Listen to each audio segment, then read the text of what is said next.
네, 요한일서 강해를 마치고 바로 요한계시록 강의로 넘어왔습니다. 오늘은 서론 시간입니다. 그래서 본문으로 들어가지는 않겠는데요.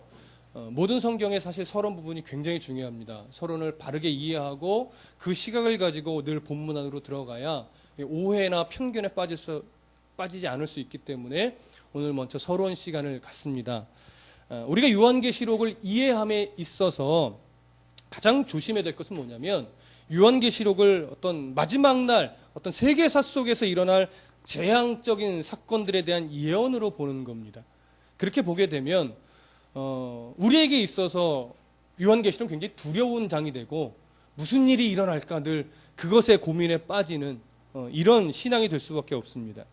그러나 요한계시록에서 말하고 있는 미래는요, 1세기 당시 그 요한이 살아 있어서 이 서신을 쓰고 있는 당시의 사람들과 아무 관련이 없는 미래, 먼 미래, 오늘날 21세기를 살아가고 있는 우리에게 해당되는 이야기가 아니라 1차적으로는 당시 소아시아 지역의 교회들, 교회 공동체들에게 해당되는 이야기입니다. 그렇기 때문에 그들에게 있어서 이 서신은 매우 중요하고 그들의 입장에서 이 서신을 먼저 바라봐야 되고요. 그렇다고 해서 오늘을 살아가는 우리들에게는 아무 상관이 없는 서신이냐? 그렇지 않습니다. 오늘 우리에게도 중요한 메시지로 주고 있는 서신이 또 요한계시록입니다. 그렇기 때문에 요한계시록 안에는요, 이 당시 요한이 느꼈던 멀지 않은 미래, 멀지 않은 미래에 예수 그리스도가 오실 것이다 라고 그들은 인식을 하고 있었던 거예요. 사실 요한계시록을 통해서 곧 오실 것이다. 조금 더 좀 그들의 입장에서 생각을 해보면 우리가 죽기 전에 오실 수도 있다, 예수 그리스도께서. 그들은 이렇게 임박한 미래로 여겼던 겁니다. 그러나 그 임박한 미래 가운데 주어지는 메시지도 있지만 이 계시록 안에는 오늘 우리에게도 해당되는 먼 미래에 관계된 이야기도 있는 겁니다. 근데 자칫 우리의 실수는 뭐냐면 그 당시 사람들의 이해하고 있는 가까운 미래에 대한 이야기는 쏙 빼놓고 먼 미래에 일어날 일들, 어떤 길흉화복을 보여주고 깨닫게 하고 그것을 풀어내서 이제 이 사건이 일어났으니 곧 예수님 오실 때가 다 됐나 봐. 뭐 이런 식의 그 어떤 계시로 이해하는 이런 식의 이해는 굉장히 위험하다는 것이죠. 그렇기 때문에 우리가 요한계시록을 딱 들어갈 때 먼저 우리가 생각해야 될 것은 뭐냐면 왜 요한계시록이 쓰여져야만 했는가? 도대체 그 당시에 어떤 상황이었길래 하나님은 사도 요한을 통해서 환상을 보게 하시고 계시록을 쓰게 하셨는가? 우리 이것을 먼저 이해를 해야 됩니다. 자, 그러면 당시에 좀 배경으로 들어가 보시죠. 1세기 전후를 무렵해서 전 세계를 정복했던 나라는 로마입니다. 그래서 로마가 제국화해 가는 거죠. 나라 하나하나를 정복해 가면서. 근데 로마가 이 제국화하면서 각 나라들을 정복해 나갈 때 로마는 초기에 어떠한 그 정책을 폈냐면 굉장히 유화 정책을 폈어요. 그래서 정복한 나라들에 대해서 이렇게 압제하고 막 창씨 개명시키고 막 문화를 억압하고 언어를 말살하고 이런 정책을 폈던 것이 아니라 그들의 문화를 인정해주고 그들의 종교도 인정해주고 그들의 언어도 인정해줬어요. 그러면서 로마 자체도 좋은 것은 다 수용을 했던 거예요. 그러다 보니까 어떤 그 상황까지 갔냐면 로마의 문화가 어쨌든 그 로마 제국의 로마의 문화가 쫙 퍼져야 되는 게 사실은 맞는데 로마 문화가 쫙 주름 잡지 않고 그리스 문화가 주름을 잡았어요. 그게 이제 일명 헬라 문화라고 하죠. 그리스 문화가 로마 문화보다 더 그 제국에 가득한 거예요. 근데 그뿐만 아니라 언어 자체도 로마가 제국을 이뤘으면 로마어, 라틴어라고 보통 하잖아요. 로마어가 쫙 퍼져야 되는데 이게 그리스 언어가 퍼지는 거예요. 그게 헬라어라고 하는 거죠. 그럴 정도로 로마는 다른 나라의 문화나 언어에 대해서 배타적이지 않았다라고 하는 거예요. 다 수용하고 좋은 것은 다 받아들이고 거의 상용어가 헬라어가 될 정도로 문화 자체도 그리스의 문화가 가득할 정도로 그렇게 유화 정책을 폈습니다. 각 나라의 종교도 다 인정을 했어요. 그러니까 유대교를 배척했겠습니까? 그냥 인정해 줬겠습니까? 유대교를 인정해 줬어요. 뭐 그러기 때문에 기독교도에 대해서 별로 로마 정부 자체는 배타적이지 않았어요. 그리고 로마 정부 자체는 유대교나 기독교나 별 차이 있게 보지도 않았을 정도예요. 이제 그렇게 이제 로마가 제국화되고 헬라 문화가 그로 인해서 많이 퍼지게 되고 유대교도 뭐 기독교도 큰 문제 없이 그 안에 다툼과 분열은 있었을지 몰라도 자기 자리를 잡고 있었던 것이죠. 그런데 이제 어느 시기가 되니까 기독교에 대한 탄압이 로마 정부 차원에서 공식적으로 시작이 되는데 어느 때부터 되냐? 이 네로 황제 때부터 이제 공식적인 박해가 시작이 됩니다. 암암리에 뭐 왜 그랬냐? 뭐 박해 있을 수 있겠죠. 그러나 그런 식의 박해 말고 로마가 정부 차원에서 공식적으로 박해를 시작한 게 네로 황제 때입니다. 근데 주 64년경에 어떤 일이 생기냐면 여러분이 상식적으로 알고 있다시피 로마에 대화재가 일어납니다.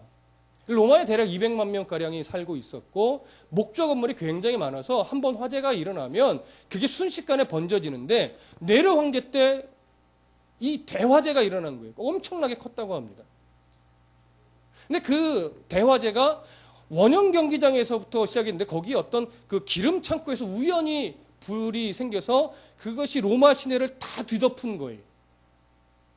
그러다 보니까 이제 로마 어떤 병사들이나 이런 사람이 다 불을 끄는데 전력을 다했겠죠. 그리고 이제 민심이 어지럽히지 않도록 민심을 수습하는데 이상하게 민심이 수습되지 않는 거예요. 그러면서 네로 황제의 어떤 반대편에 서는 입장들이 자꾸 생기는 거예요. 그래서 그 이유가 뭔가 했더니 네로 황제가 이 낡은 로마를 다 걷어치우고 아주 세련된 새로운 건축과 함께 새로운 로마를 건설하기 위해서 일부러 로마에 불을 질렀다. 이런 소문이 막 퍼져나가기 시작한 거예요. 그래서 어떤 학자들은 진짜 네로가 그랬다라고 그런 사람들도 있고 아니다 그건 그냥 설일 뿐이다 이런 사람들도 있고 의견은 많이 분분합니다. 뭐가 진리인지는 알 수 없으나 문제는 뭐냐면 그 백성들 안에 네로 황제가 일부러 그랬다라고 하는 이런 그 소문이 자꾸 급속도로 퍼져나가면서 민심이 수습되지 않고 오히려 네로 황제에 대해서 반항적인 이 세력들이 자꾸 형성이 되는 거예요. 그러다 보니까 이 네로가 이 민심을 수습하기 위해서는 방법이 하나밖에 없었어요. 원인을 규명하고 그에 해당하는 이 화재의 주범을 찾아서 문책행으로 말미암아 네로 황제 자신에게 네로가 이 일을 저지르지 않았다라고 하는 증명을 해내야 되는 거예요. 그러다 보니까 네로가 초점을 누구한테 돌렸냐면 당시 로마 정부의 어떤 반감을 많이 사 있었던 소수 민족에 해당하는 소수 세력에 해당하는 기독교인들에게 그 화살을 돌려버린 겁니다. 물론 이 견해에 대해서 어떤 학자들은 동의하지 않는 학자들도 있어요. 그러나 대부분의 기독교 학자들이나 이런 학자들은 이 견해에 다 동의를 합니다. 그래서 예수 그리스도를 믿는 그 기독교인들에게 박해를 하면서 그 시선을 다 누구한테 돌려요? 그 화재의 원인을 기독교인들에게 돌리니까 이제 민심이 수습되는 거죠. 그래서 네로는 원인이 기독교인들에게 있는 것이 아니라는 사실을 알면서도 불구하고 어떻게 해요? 공식적으로 이제 정부 차원에서 기독교인들을 박해하기 시작했던 겁니다. 거기서부터 이제 그리스도인들, 기독교인들의 고난이 시작이 되는 거예요. 정부 차원의 고난이. 그러고 나서 이제 그 이후에 박해가 이어지는데 뭐 갈리굴라라든가 이런 이후의 황제들이 황제 숭배 사상을 강요하면서 그것을 거절하는 기독교인들을 박해를 했어요. 계속 끊임없이. 그러나 이때까지는 아주 뭐 조직적이라든가 아주 집요하다든가 이러지는 않았어요. 물론 박해가 심했지만 근데 어느 때에 어느 때에 기독교인들에 대한 박해가 가장 절정을 이뤘느냐? 바로 도미티안 황제 때입니다. 도미티안 이 황제는요, 굉장히 정치적이고 야망이 있고 또 자기 우월주의에 굉장히 깊이 빠져 있던 황제였어요. 그러다 보니까 황제 숭배 사상을 중간에 한번 잠시 없어졌어요. 그러다가 도미티안 황제가 황제 숭배 사상을 부활시키면서 어느 정도로 이것을 심각하게 강요를 했냐면 도미티안 황제를 향하여서 우리 주 하나님으로 숭배하며 섬겨라 이렇게 강요했던 거예요. 그냥 황제에게 절을 하는 차원을 떠나서 진짜 최고의 신으로 숭배를 하게끔 만들었던 거예요. 그래서 이 황제 숭배에 거절하는 이 사람들이 생기면 그 사람들의 재산을 몰수하고 또 맹수와 싸우는 경기장에 집어넣고 정말 어떻게 이렇게 잔인할 수 있을까라고 하는 그 모든 행위들을 이 도미티안 황제가 다 했던 거예요. 그러다 보니까 뭐 다른 민족이나 이방 사람들은 그걸 굳이 거절할 이유가 없어요. 예. 또 이 황제 숭배 사상에 절을 하거나 이것에 동참하지 않으면 모든 상업 활동을 할 수 없었어요. 길드라는 조합이 그 대표적인 것인데 그런 조합에서 받아주질 않으니까 상업 활동을 할 수 없고 상업 활동을 할 수 없으니까 뭐가 돼요? 굶주릴 수밖에 없는 거예요. 경제적인 어떤 이익을 추구할 수가 없어요. 그러니까 거기서 오는 고통이라고 하는 것은 뭐 경제 활동을 못하죠. 거기다가 붙잡히면 맹수와 싸우거나 갖은 고문을 다 당해야 되죠. 그러니까 황제를 향하여 나의 주 나의 하나님이십니다라고 고백하지 않으면 그것은 죽는 것이 가장 편한 때였어요. 이 때가. 근데 요 AD 84년경에 사도 요한이 예수 그리스도를 전했다라는 이유로 또 붙잡혀서 반모섬에 유배가 되는 이런 상황까지 벌어지는 겁니다. 그래서 이때 하나님이 사도 요한을 반모섬에 보내게 하신 후에 거기서 환상을 보여주시고 환상을 보여주시면서 뭐라고 말씀하셨냐면 7교회에 서신을 보내서 나의 말을 전하라라고 하는 거죠. 그러니까 보십시오. 왜 사도 요한이 요한계시록을 써서 7교회들에게 보내야만 했을까요? 그들이 지금 겪고 있는 고통 때문이에요. 보십시오. 외적으로는 누구와의 심각한 갈등이 있어요? 로마 정부와의 심각한 갈등이 있습니다. 뿐만이 아니라 기독교는요, 누구와 또 갈등이 있었냐면 유대교자들과 갈등이 있었죠. 유대교를 믿는 자들에 대한 유대주의자들의 공격이 있었어요. 근데 거기에 이제 내적인 아주 심각한 갈등이 또 하나 생기는데 뭐냐면 헬라 문화에 동화되어 있는 기독교인들이 생기는 거예요. 굉장히 급진적인. 그러니까 어떤 식이냐면 꼭 이렇게 믿을 필요 뭐 있냐. 그냥 황제에게 절 한번 하고 입으로만 나의 주 나의 하나님이라고 고백하면 우리 먹고 사는데 지장 없고 또 모여서 예배도 할 수 있을 텐데 왜 그걸 굳이 안 하려고 하느냐. 어느 때와 똑같아요? 일제시대의 신사참배와 똑같죠. 장로교가 지금 가장 장자교단이라고 말은 그럴듯하게 하지만 황제 신사참배에 동의했던 교단이에요. 사실 얼마나 부끄러운 과거인지 모릅니다. 물론 그것을 회개하고 잘못했다라고 인정을 했지만 일제시대와 방불한 거예요. 오히려 더 심했죠. 그러한 외적이고 내적인 갈등 속에서 이스라엘 백성이란다. 이 소아시아 지역의 교회 공동체 사람들은요, 이게 언제까지 이 고통을 견디어내야 돼?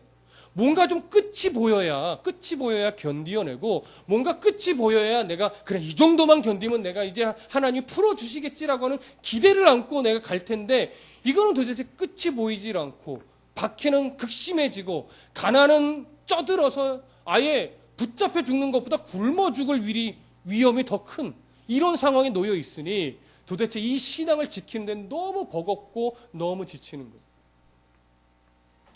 그때 사도 요한이 이제 그 교회의 공동체에 서신을 보내서 고난은 분명히 끝이 있다라고 하는 것이죠. 물론 더 심해질 것이다. 근데 분명히 이 고난은 끝이 있다. 그리고 로마의 황제가 이 세상의 최고 권력을 갖고 있는 것이냐, 황제 숭배를 강요하며 너희들을 압제하고 있지만 진짜 온 우주 만물의 권세자이신 하나님께서 곧 오신다. 우리를 위해 죽고 다시 사신 그 예수 그리스도가 이 세상의 심판주로 로마 황제까지도 심판하기 위해서 곧 오실 것이다. 그때까지만 견뎌내라. 끝내 교회는 승리하게 될 것이다. 위로를 주는 거예요. 이 소망을 주는 거예요. 그래서 이 마음이 교회 공동체 안에 전해졌을 때 그 서신으로 인해서 그렇구나. 끝이 있구나. 우리가 지금 잘 견디고 있는 거구나. 우리가 지금 잘 가고 있구나. 그래. 로마 황제가 아무리 세상의 생명을 붙잡고 뒤흔드는 것인 양 우리 앞에 그렇게 자꾸 무섭게 다가오지만 진짜 권세자는 로마 황제가 아니야. 그래. 우리 하나님이시. 그래, 견디자. 죽으면 죽으리라. 견뎌보자. 이런 위로와 이러한 용기를 그들에게 주고자 함인 겁니다. 이때 많은 사람들이 신앙을 포기했어요. 이때 많은 사람들이 신앙을 타협했어요. 그러나 그와 마찬가지로 또 많은 사람들이 죽기까지 신앙을 견디어냈어요. 그 견디어냄이 어디서부터 왔겠냐고요. 바로 하나님의 이 마음을 바로 알고 하나님의 마음 붙잡고 천국의 소망, 그 바른 소망을 붙잡고 견디어냈기 때문에 순교하기까지 신앙을 지킬 수 있었던 것이죠. 그냥 막연한 신앙 갖고는 절대 견딜 수 없습니다, 여러분. 여러분, 신앙이 막연하면요, 이 세상 가운데 타협하지 않을 수 있는 성도가 없어요. 신앙이 분명해야 타협하지 않을 수 있는 용기와 담대함이 생겨요. 그 분명함이라는 게 뭐예요? 하나님이 어떤 분인지 아는 거예요. 하나님이 도대체 어떠한 마음을 갖고 계신 분인지를 우리가 아는 게 신앙의 어떤 분명한 기준이 생기는 거예요. 그럼 그 하나님을 어디서 알아요? 성경을 통해서 알아야 돼요. 성경을 통하지 않고 하나님을 알려고 하니까 뭐가 생기는 거예요? 그래서 이단이 생기는 거예요. 성경을 통하지 않고 하나님을 알아요. 어떻게 해요? 직통계시로 하나님을 알려고 하는 것이죠. 그리고 직통계시를 받았다고 하는 사람을 추종하는 거죠. 그러니 하나님을 어떻게 알아요? 뿌옇게 알아요. 뿌옇게. 거기서 무슨 신앙의 견고함이 서고 거기서 무슨 신앙의 정직함이 설 수 있겠습니까? 신앙의 어리석음이죠. 저번 금요일에 좀 그래 시간이 좀 생겨서 Y라고 하는 TV를 봤는데 거기 안에 어느 기도원에서 숙모라고 하는 사람이 하나님과 직통계시를 받은 사람이라고 하면서 전화로 헌금해, 안 좋은 일이 생길 거야. 그래서 수억 원을 바쳤대요. 근데 그 사람은 얼굴을 본 적 있느냐? 본 적도 없다라고 하는 거죠. 그 사람은 전화로 해서 무슨 문제를 이렇게 해놓으면 탐문 이렇게 쭉 해놓고서 마치 이미 다 계시를 받아서 아는 것인 양 또 메시지를 주면 정말 그런가? 해가지고 또 막 헌금하고 헌금 안 하면 하나님이 가만 안 두신대. 헌금해. 돈이 없는데요. 대출 받아. 하나님을 어떻게 아는 거예요? 성경을 통하지 않고 아는 거예요. 성경 안에서 하나님을 알아가야 되는데 무슨 말씀인지 아시겠습니까? 우리 하나님이 그런 하나님이 아닌데 자기 생각 속에 자기의 경험 속에 하나님을 자꾸 만들어 놓고 거기에 자꾸 나를 대입시키는 거예요. 아니에요, 여러분. 신앙은 말씀에 나를 대입시켜 가는 것이지 내 생각 속에 하나님을 끌어오는 게 아니란 말이에요. 말씀을 알아야 돼요. 그래서 말씀 안에 나를 계속 집어넣고 말씀이 뭐라고 하는가를 바라보면서 나를 거기에 계속 끼워 맞추면서 나의 잘못된 것을 끊어내는 싸움 속에서 비로소 하나님을 만납니다. 비로소 하나님을 알게 됩니다. 그 하나님을 그렇게 붙잡으면 흔들리지 않는 거예요. 지금 이 사도 요한 당시에 교회 공동체 성도들에게 필요한 것이 그거예요.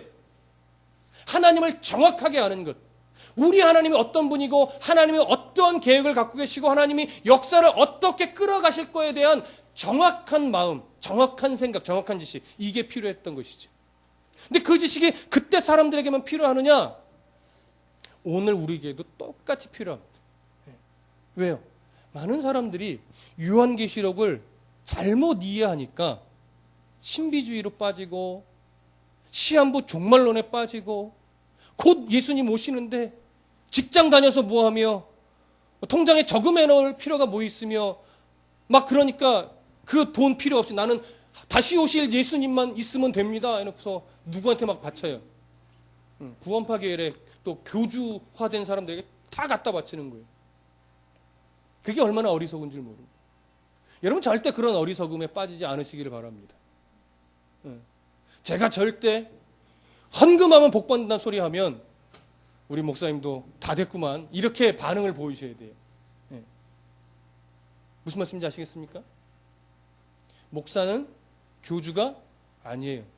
목사는 하나님과 직통하지 않습니다. 목사도 하나님을 어디서 하느냐? 성경 안에서 하는 거예요. 무슨 목사가 되면 직통 계시를 받아요, 여러분? 직통 계시는 아무나 줍니까? 받을 수 있는 사람이 있을까요? 제가 갖고 있는 신학 안에서는요, 요한계시록이 완성되면서 정경이 끝났어요. 그 이후로는 직통 계시가 거의 의미가 없습니다. 직통 계시 주실 필요가 없어요. 왜요? 하나님이 정경을 완성시키셨어요. 말씀 안에 하나님의 모든 계시와 모든 예언과 모든 하나님의 마음이 다 담겨 있어요. 더 이상 직통 계시가 필요 없어요. 근데 사람의 심리는 뭐냐면 하나님의 음성을 뭐예요? 직접 듣고 싶은 거죠. 저번 주 오후 예배 때 창세기 강의 때 말씀드렸지만 사람은 자꾸 뭘 보고 싶어요? 하나님의 형상을 보고 싶어요. 근데 하나님은 형상을 안 보여줘요. 근데 사람은 계속 보고 싶어요. 그래서 이스라엘 백성들이 하나님 외에 다른 신을 만든 게 아니라 하나님을 보고 싶어서 하나님의 형상이 있을 자리에 뭐를 만들어 놨다고요? 금송아지를 만들어 놨다고요. 그리고 그걸 하나님이라고 섬기면서 그냥 열심을 다하는 거예요. 정성을 다하는 거예요. 그러니까 이따 오후에도 그 말씀을 드리겠지만 잘 보세요. 이 당시 출애굽 당시 이스라엘 백성들은요. 우리가 무슨 우상을 섬겨요? 우리는 하나님을 섬겼어요. 라고 말할 거예요. 우리가 하나님을 섬기기 위해서 금송아지로 하나님 형상을 만들어 놓고 우리가 얼마나 열심히 예배하고 얼마나 열심히 찬송하고 얼마나 열심히 그 앞에서 기도했는데요. 라고 말하는 거죠. 근데 하나님은 그걸 인정해요? 인정하지 않는다고요, 여러분. 하나님이 없는 예배가 참 많아요. 하나님 없는 기도가 참 많다고요. 성도가 모여 눈물 콧물 짜며 기도했는데 알고 보니까 하나님은 거기 그 자리에 없는 경우도 허다한 거예요, 여러분. 말씀이 없으면 그렇게 됩니다. 하나님을 정확하게 모르면 그렇게 돼요. 하나님 없는 예배, 중심을 잃어버린 예배가 가득해요, 여러분. 오늘 이 자리에도 하나님 없는 예배 드리게 될 수 있어요. 지적인 잔치를 벌이거나 신유적인 잔치를 벌이거나 직통계시를 자꾸 논하거나 신비를 자꾸 경험하려고 하는 이런 자세로 우리가 예배하고 있다면 아무리 우리가 고상하게 아무리 정성스럽게 하나님을 예배한다 하더라도 이 자리에 하나님 없습니다. 무슨 말씀인지 아시겠습니까? 하나님이 있는 예배를 드리셔야 돼요. 화려하지 않아도 돼요. 촌스러워도 돼요. 말씀을 통해서 하나님을 발견하면서 그 안에서 정말 하나님의 마음을 찾아가는 싸움, 하나님의 마음을 깨닫는 싸움, 이 싸움이 예배 가운데 일어나야 돼요. 그걸 놓치지 마십시오. 사도 요한은 자신이 보았던, 하나님이 자신에게 보여주셨던 그 환상을 근거로 해서 이제 로마 권세가 영원하지 않다. 너희들은 영원한 왕 되신 하나님이 계시다. 그 위로와 그 힘을 주셨습니다. 오늘도 우리가 그 위로와 그 힘을 가지고 이 땅의 삶을 견디어내야 하는데 이제 이 서신이 모든 교회에 전해져야 됩니다. 근데 이제 보십시오. 일제시대에 우리나라 교회에 예배를 드리면 항상 누가 있었죠? 그 예배 뒷좌석 끝부분에 기억하십니까? 일본 순사가 있었어요. 왜 있었죠? 설교 안에 일제에 대한 어떤 반감을 심는 설교가 있는가? 일제에 반감을 심는 노래를 하는가? 이런 것들을 검열하고 그런 요소가 하나라도 보이면 목사 잡아서 감옥에 가두고 고문하는 거예요. 여러분, 로마 시대, 특히 도미티안 황제 때 그런 일들이 벌어졌어요. 교회가 감시를 당합니다. 그리고 교회로 오는 모든 문서가 검열을 당해요. 그러니까 생각해 보세요. 요한이 로마 제국, 소아시아 지역에 있는 교회 공동체들에게 서신을 쓸 때 노골적인 표현을 다 할 수 있어요? 했다가는 이 교회 공동체에 읽혀지기도 전에 찢어짐을 당할 것이고 주동자를 찾아서 또 죽이려고 할 것이고, 이것 때문에 로마, 이 소아시아 지역의 교회 공동체들이 더 로마에 대항할 테니 더 압제는 심해지겠죠. 그러니까 이 서신 안에는요, 이런 언어가 가득할 수밖에 없어요. 교회 공동체 성도들은 이해하는데 로마 사람들은 이해할 수 없는 단어들이 있어야만 돼요. 예를 들어서 이런 거죠. 요한계시록 서신 안에는 짐승이라는 표현이 꽤 있습니다.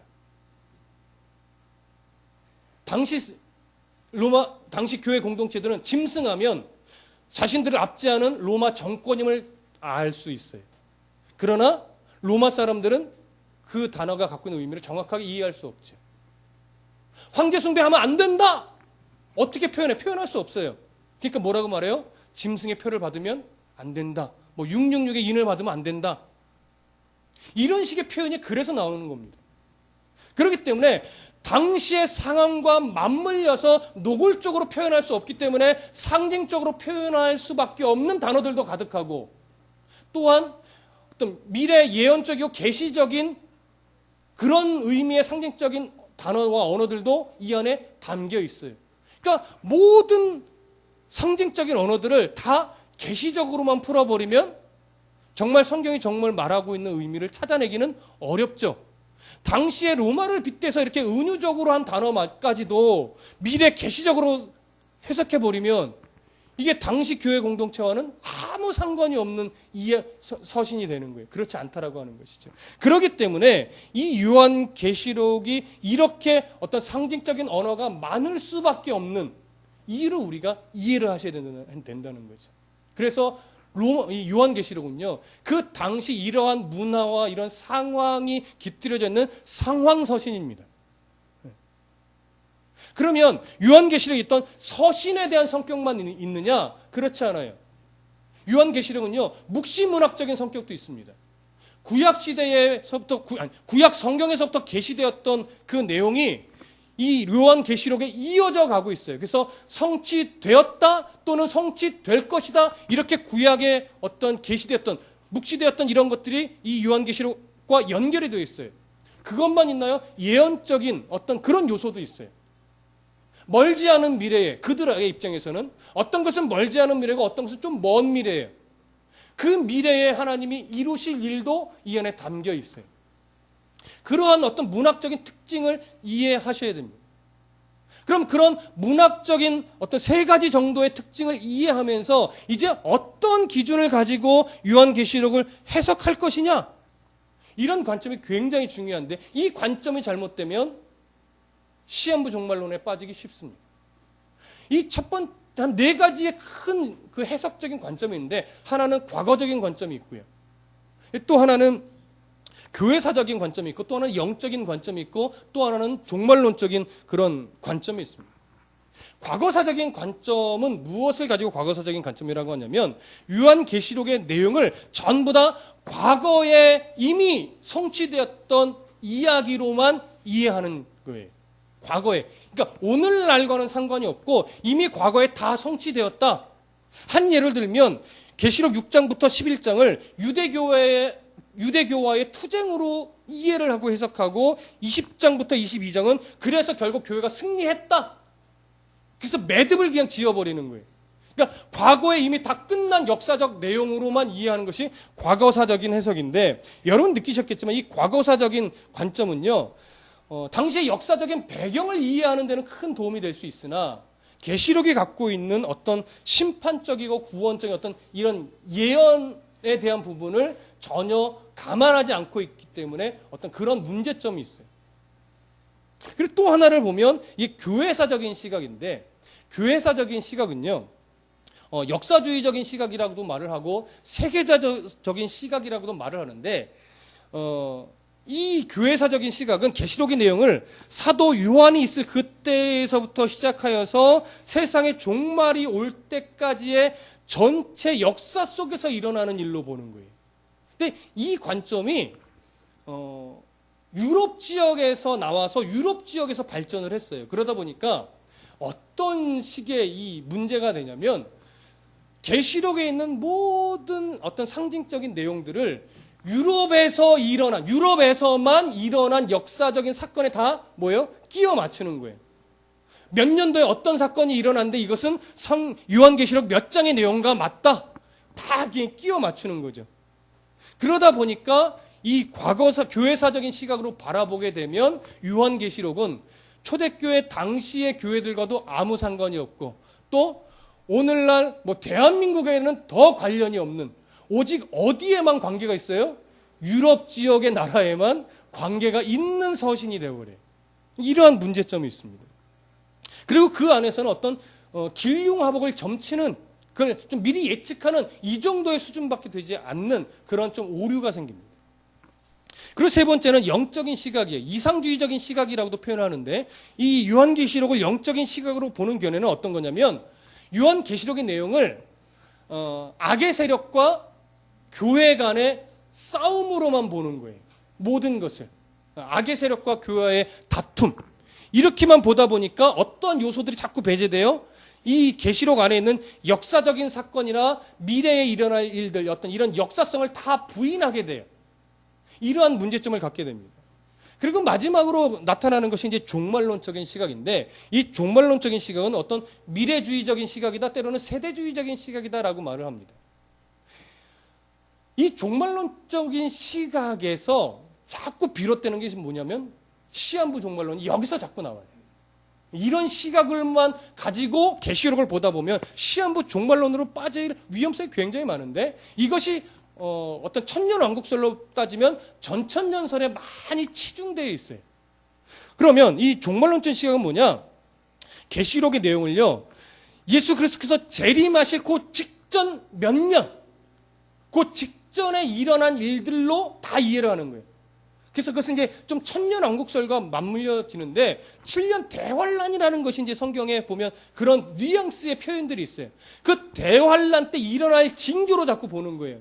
그러니까 오늘날 일어난 역사 속에서 뭐 옛날에 세계 대전이라든가 핵전쟁의 위험이라든가 뭐 이러한 역사적으로 큰 일이 벌어지면 이게 7년 대환란의 징조야.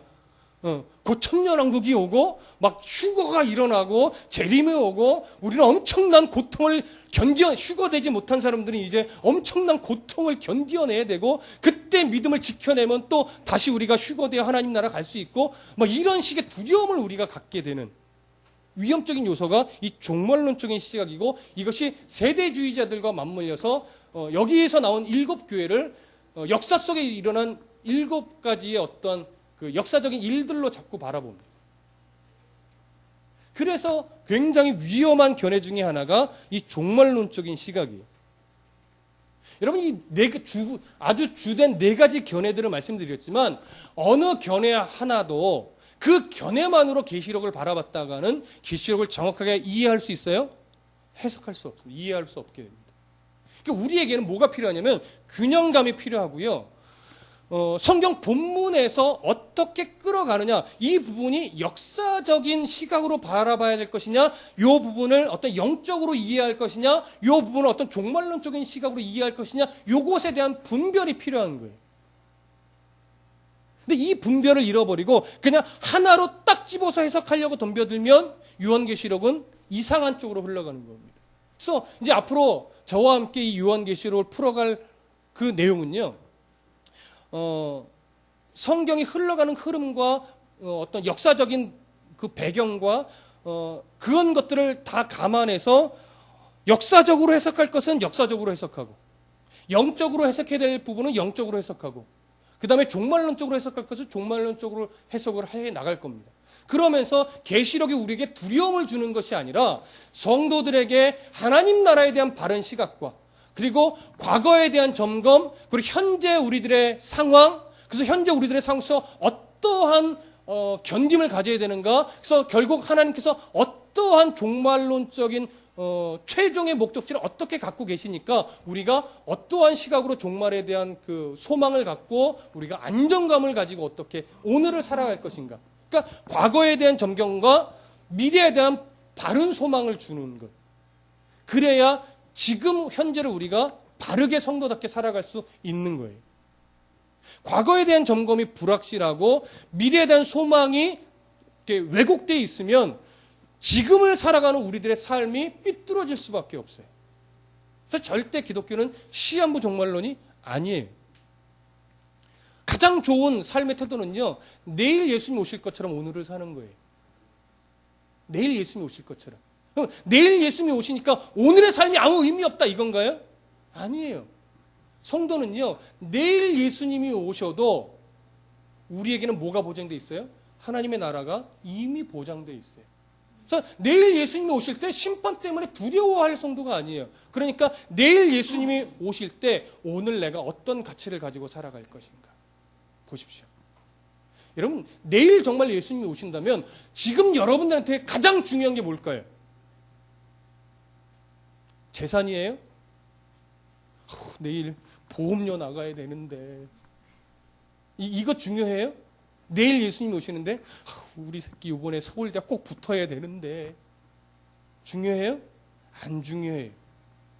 그렇다라고 뭐 공부 포기하고 이런 말이 아니라 내가 추구하고 나아가게 될 진짜 가치가 뭔지를 알게 된다라는 거예요. 내일 예수님이 오신다고 할 때 그것을 위해서 공부하고 그것을 위해서 정말로 성실하고 정직하게 일을 하셔야 되는 거예요.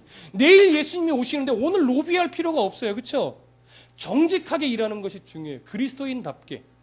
내일 예수님이 오시는데 오늘 내가 왜 공부해야 될지를 찾고 오늘 내가 왜 일을 해야 될지를 찾고 오늘 내가 왜 이 고통을 참아야 내야 되는지를 우리가 찾아가야 되는 겁니다.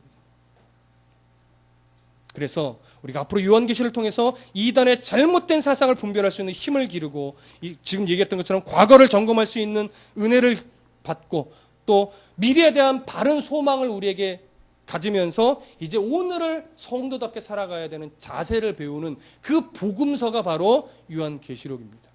그래서 앞으로 우리가 이렇게 요한계시록을 살펴보게 될 것이고 천년 왕국설에 대해서는 본문에서 이제 그 장이 나왔을 때 살펴보게 될 것입니다. 여러분 오늘 이 요한계시록 서론을 했습니다. 요한계시록 이제 이 관점으로 앞으로 좀 계속 좀 자주 반복해서 좀 읽으십시오.